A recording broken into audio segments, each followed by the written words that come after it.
Subscribe कीजिए my YouTube channel and press bell icon for latest update.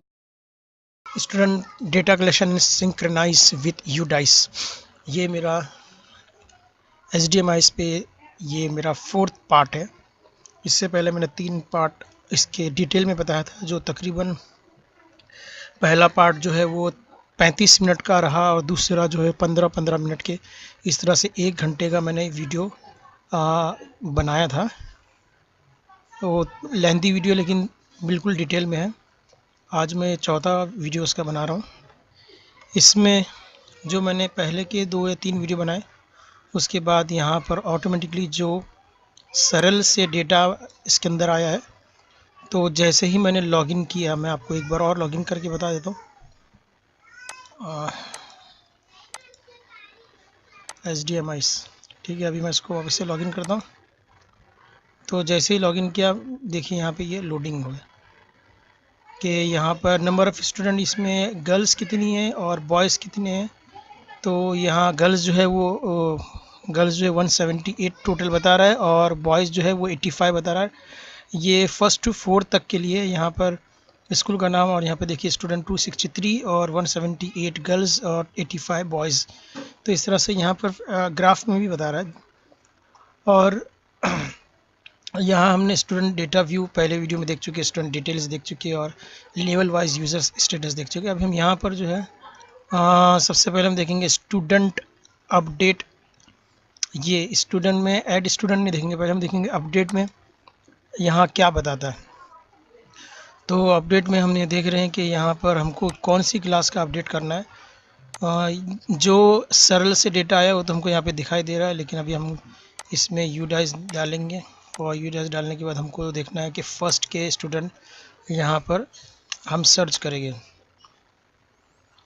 तो first का जो भी मेरे पास अभी फ़र्स्ट क्लास है, मेरे पास अभी सेकंड क्लास है, लेकिन जो लास्ट ईयर फर्स्ट क्लास था उसका कोई डेटा मुझे यहाँ पर नहीं दिख रहा है। उसके बाद देखते हैं सेकंड क्लास का डेटा हमको मिलता है क्या। तो सेकंड क्लास का डेटा मिल रहा है, लेकिन ये जो सेकंड क्लास का डेटा दिया हुआ है ये अभी इस वक्त सेकंड में नहीं है। इस वक्त ये स्टूडेंट सारे के सारे ये है 3rd में। तो यहाँ पर हमारे पास जो ये सेकंड बता रहा है स्टैंडर्ड, ये अभी स्टैंडर्ड सेकंड में नहीं है। ये लास्ट ईयर का डेटा है।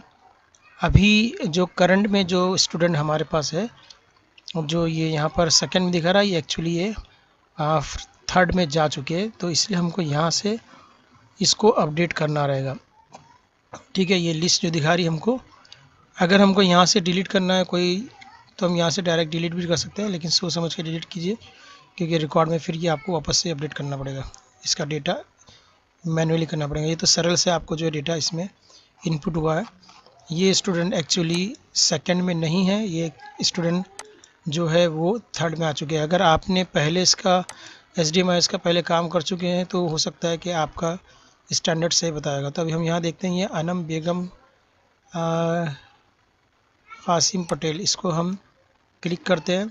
देखिए इसका पूरा हमारे सामने इसका पूरा स्टूडेंट ID और उसकी पूरी डिटेल यहाँ पर हमको दिखाई दे रही है, ठीक है। यहाँ पे तो आधार नंबर यहाँ पे दिया हुआ है, ये हमको चेक करना है जो हमारे सरल में दिया हुआ है, और उसके हिसाब से यहाँ पे आधार का नाम, यहाँ पे आधार नंबर सही है, इसको वेरीफाई करना है। Category general. अब यहाँ पर जो है ये स्टूडेंट का हमारे पास रिकॉर्ड में ये मुस्लिम है, अनम बेगम, तो ये मुस्लिम है, लेकिन यहाँ पर जो बाय डिफ़ॉल्ट यहाँ पे हिंदू आया है, हम इसको मुस्लिम कर देंगे। उसके बाद मदर टंग यहाँ पर नहीं दिया है, तो हमको ये मदर टंग उर्दू करना है। लोकेलिटी तो मुंबई में है, तो हम इसको मुंबई लेंगे। उसके बाद उसका डेट ऑफ एडमिशन हमारे रिकॉर्ड में चेक करके हमको देखना रहेगा कि डेट ऑफ एडमिशन का जो यहाँ बता रहा है वही है या नहीं। फिर एडमिशन नंबर, तो एडमिशन नंबर जो LC के ऊपर हमारा सीरियल नंबर रहेगा, वो नंबर हमको यहाँ पर इनपुट करना है, ठीक है। और अगर हमने यहाँ पर कुछ रॉन्ग किया है तो यहाँ से हम क्लियर कर सकते हैं। उसके बाद यहाँ पे दिया डेट ऑफ बर्थ, उसकी ये भी हमको एक्चुअल हमारे पास डेट ऑफ बर्थ हमारे रिकॉर्ड के हिसाब से यहाँ पे इनपुट हुई या नहीं वेरीफाई करना होगा, क्योंकि जब आधार कार्ड यहाँ पे वेरीफाई करने कह रहा है तो हमको ये भी वेरीफाई करके देखना होगा। रॉन्ग डेट ऑफ बर्थ या रॉन्ग डेट ऑफ एडमिशन हमको यहाँ पर जो इसने दिया, हो सकता है कि ये may be it is right.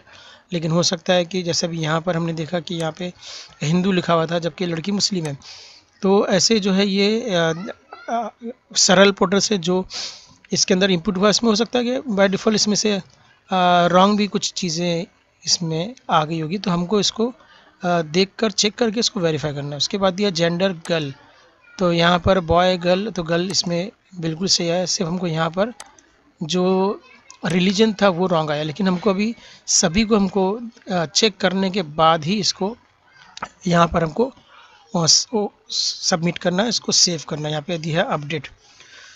उसके बाद यहाँ पर दिया है वेदर बिलोंग टू बीपीएल, तो हमने जब न्यू एंट्री हमने की थी, ये बच्चे जब फर्स्ट में थे हमने न्यू एंट्री की थी, तो वहाँ हमने इसको नो लिखा था। अगर बीपीएल के कैटेगरी में, तो हम अगर पहले वो बीपीएल कैटेगरी में नहीं था, लेकिन अगर अभी वो बीपीएल कैटेगरी में है तो आपको इसको यस करना होगा, ठीक है। उसके बाद दिया है whether belong to disadvantage group, तो नो। और यहाँ पे सब ऑटोमेटिकली दिया हुआ है। टाइप ऑफ डिसेबिलिटी तो नॉट एप्लीकेबल। अगर डिसेबिलिटी है आपने लिया है तो फिर उसको यहाँ पर आपको देना पड़ेगा कि आपको उसके हिसाब से, जब मैं यहाँ पे सिलेक्शन करता हूँ ब्लाइंडनेस ब्रेल लिपि जो है उसके ज़रिए वो पढ़ाई कर रहा है, क्या कर रहा है, ठीक है, तो ये व्हील चेयर पे आता है, ये सब चीज़ें इसमें दिया है। तो अगर कोई ऐसी कैटेगरी में है तो हमको यहाँ से करना है, ठीक है। उसके बाद facilities provided to student current academic year government aided to 1 set यहाँ पे दिया है। उसके बाद दिया complete set free text book not applicable, free transport not applicable, free escort facility not applicable, free bicycle not applicable, free hostel facilities not applicable. अगर applicable है तो आपको येस करना होगा, नॉट एप्लीकेबल तो आपको नो करना होगा। इसी तरह यहाँ पर दिया facilities provided to the student in current academic year for government aided school, ठीक है। उसके साथ में एक और चीज़ दिया है number of uniform set provided. अगर आपने 1 सेट अगर गवर्नमेंट की तरफ से मिला है तो आप 1 सेट लेंगे, 2 सेट मिला है तो 2 सेट, और अगर पार्शली कुछ मिला है तो वो लिखेंगे। अगर नहीं मिला है, जैसे अभी हमारे प्राइवेट एडेड स्कूल है तो गवर्नमेंट से कोई यूनिफॉर्म वगैरह नहीं मिलता, तो हम इसको नन लिखेंगे, नो, ठीक है। तो इसके बाद getting free education as per RT act private aided school, अगर नो है तो नो, यस है तो यस। एकेडमिक ईयर डिटेल्स, तो चाइल्ड अटेंडेंस स्पेशल ट्रेनिंग, तो यहाँ पे हम लिखेंगे नो, कोई ट्रेनिंग अटेंड नहीं किया। वेदर कंप्लीट NSQ लेवल, तो यहाँ भी हम लिखेंगे, यहाँ पे देना नहीं है सिलेक्शन, ठीक है। इसके बाद whether the child is homeless, तो होमलेस है तो यहाँ पर हम अगर नॉट एप्लीकेबल तो नॉट एप्लीकेबल, अगर विद पेरेंट्स रहता है तो with parents guardians, without adult protection, तो यहाँ पे वो लेंगे हम। अगर कोई इसका देखने वाला नहीं, बेचारा बच्चा अकेला रहता है, कोई इसका गार्डियन और पेरेंट्स नहीं, तो यहाँ पे विदाउट एडल्ट प्रोटेक्शन हम देंगे। और अगर पेरेंट के साथ है तो हम पेरेंट एंड गार्डियंस को लेंगे। उसके बाद result in the last examination promoted, हम यहाँ पर इसको अभी यहाँ सेकंड बता रहा है, इसको सेकंड रहने देते हैं। और यहाँ से हम, जैसे अभी मैं पूछ रहा था कि यहाँ पे बता रहा था कि ये कैसे अपडेट करना है, तो यहाँ से हम इसको अपडेट कर सकते हैं। यहाँ दिया एकेडमिक ईयर, तो यहाँ हम इसको प्रमोटेड करेंगे, प्रमोटेड कर देंगे तो ये फिर ये सेकंड से हमको थर्ड में नज़र आ जाएगा, ठीक है। तो ये बच्चा अभी थर्ड में ही है, एक्चुअली ये लड़की जो है ये थर्ड में ही है, तो यहाँ से हम इसको प्रमोट करेंगे तो ये प्रमोट होने के बाद ये फॉरेन जो थर्ड में इसका शो हो जाएगा। तो हमको यहाँ फिक्र करने की ज़रूरत नहीं कि इसका स्टैंडर्ड हम कैसे चेंज करें। यहाँ प्रमोटेड में हम कर सकते हैं। रिपीटर है, डिसकंटिन्यू है, न्यू एडमिशन इन करेंगे, अगर ये बच्चा नहीं पढ़ रहा हमारे पास से छोड़ के चला गया, डिसकंटिन्यू कर देंगे। और अगर कोई बच्चा ये नया है और इसका यहाँ पे डेटा हमको दिख रहा है तो new admission in current year करके हम उसको कर सकते हैं। और अगर रिपीटर है, मतलब ये जो पिछली बार फेल हो चुका है और फिर वापस इसको लिया गया, तो अपने प्राइमरी लेवल में तो ये सब नहीं रहता है रिपीटर, ठीक है। तो हम प्रमोटेड लेंगे और उसके बाद फिर देखेंगे लास्ट ईयर उसके एग्ज़ाम में क्या मार्क्स है, हमको यहाँ पर इसके मार्क्स इंटर करने ऑब्टेनिंग लास्ट ईयर एग्जामिनेशन, तो सेकंड टर्म का हमको जो भी मार्क्स है इसका यहाँ पे हमको इंटर करना होगा। उसके बाद द स्कूल स्टेटस 17-18, तो continue in the same school, या फिर लेफ्ट स्कूल से यहाँ से लेके TC लेके चला गया, या फिर विदाउट ट्रांसफ़र सर्टिफिकेट ये गया है, तो हम ये दोनों देखेंगे। और उसके बाद हम लेंगे, अगर वो सर्टिफिकेट लेकर गया तो सेकंड ऑप्शन है, अगर सर्टिफिकेट के बगैर गया है तो हम तीसरा लेंगे। और अगर वो कंटिन्यू हमारे स्कूल में ही पढ़ रहा है तो हम उसको यहाँ पर कंटिन्यू सेम स्कूल लेंगे। उसके बाद स्ट्रीम, तो यहाँ पे बच्चों के लिए स्ट्रीम कुछ नहीं है, नॉट एप्लीकेबल। ट्रेड सेक्टर में यहाँ पे भी हमारा कुछ नहीं है, जो हमको यहाँ पर नहीं लिखना है, जो हमको ऑप्शन नहीं लेना है वो यहाँ पर डिसेबल रहेगा, इसको कुछ नहीं करना है, ये जैसा है वैसे रहेगा। उसके बाद यहाँ पर दिया स्टूडेंट बैंक अकाउंट नंबर, अगर उसका कोई खाता खुला है तो हमको यहाँ पे अकाउंट नंबर डालना है, और अगर अकाउंट नंबर हमने डाले हैं तो फिर उसका IFSC कोड भी हमको एंटर करना है। उसके बाद मोबाइल नंबर पेरेंट्स का हमको यहाँ लिखना है, पेरेंट्स का मोबाइल नंबर, उसके बाद स्टूडेंट या पेरेंट्स या गार्डियन का जो ईमेल एड्रेस रहेगा वो हमको यहाँ पे डालना है। उसके बाद इसको अपडेट करेंगे और हमारा काम ख़त्म। ये हो गया एक बच्चे का वेरिफिकेशन अपडेट स्टेटस। तो इस तरह से हमको यहाँ पर सारे बच्चों का, जितने भी हमारे पास यहाँ पे स्टूडेंट है, उन सब का हमको इसी तरीके से करना है। मैं ये फर्स्ट का लेके देखता हूँ, यहाँ पे कुछ देता है, डेटा नहीं देता है। तो सेकंड से ही हमको यहाँ पे देखते हैं सेकंड में, तो सेकंड का भी हम, हाँ सेकंड का डेटा हमको मिला। यही सेकंड के बच्चे जो हमारे प्रमोटेड के, ये थर्ड में हमको यहाँ पर दिखेंगे। जैसे मैंने कहा, अभी अनम के बाद हम देखते हैं दूसरा और एक बच्चा है अब्दुल मुती, इसको भी हम देखते हैं कि क्या इसका स्टेटस यहाँ पे दिखा रहा है। तो यहाँ पे देखिए बाय डिफ़ॉल्ट जो है हिंदू लिखा है, जर्नल लिखा है, मदर टंग इसमें नहीं दिया है, लोकेलिटी नहीं दिया है, बाकी सब चीज़ें यहाँ पे दिए। आधार नंबर के, स्पेशली यहाँ पे आधार नंबर के लिए दिया, वेरिफिकेशन का एक टैब दिया हुआ है।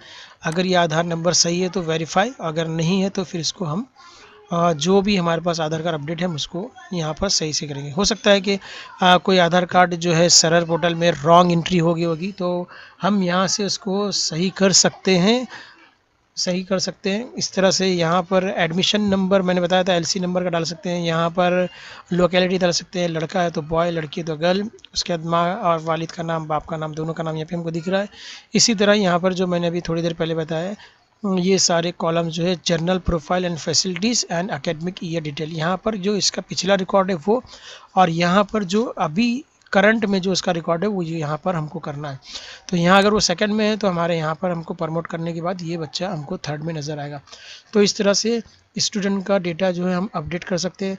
उम्मीद है आपको ये वीडियो पसंद आया होगा, और उसके बाद हम धीरे धीरे और ऐसे 10-10 मिनट के, 12-12 मिनट के जो है, या 5 मिनट की मैं वीडियो बना ले रहा हूँ, जिसके अंदर छोटी छोटी बातें जो आपको ध्यान में रखनी है वो हम देखेंगे। तो वीडियो को लाइक कीजिए, शेयर कीजिए, और मुझे लगता है, उम्मीद है कि आपको ये वीडियो पसंद आएगा। Thanks, bye.